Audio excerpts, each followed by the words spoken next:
మన రక్షకుడైన యేసుక్రీస్తు నామములో అందరికీ వందనాలండి. ఈరోజు దేవుని మాటలు కీర్తనల గ్రంథము 144 అధ్యాయము 12వ వచనము.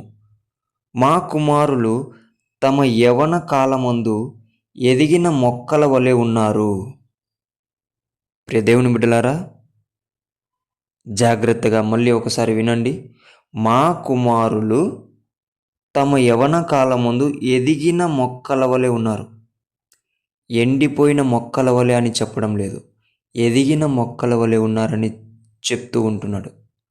ప్రియ దేవుని బిడ్డలారా, దేవునిలో, దేవుని వాక్య విషయంలో, దేవుని సహవాస విషయంలో, దేవుని పరిచర్య విషయంలో మనము ఎండిపోయిన వారముగా ఉంటున్నామేమో ఒకసారి పరిశీలన చేసుకోవాలా.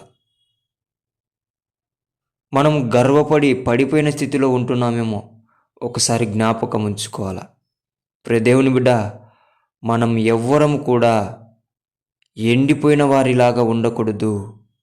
మనమందరము కూడా ఎదిగిన బిడ్డల్లాగా, ఎదిగిన కుమారులలాగా, ఎదిగిన మొక్కలలాగా మనమే ఉండాలా. అందరికీ ఉపయోగపడడానికి మనం సిద్ధపడుతూ ఉండాలా. ప్రియ దేవుని బిడ్డలారా, దేవుడు ప్రతి విషయంలో కూడా మనలను ఎదిగిన మొక్కల వలె తయారు చేయునుగాక. దేవుడి మాటలను దీవించునుగాక.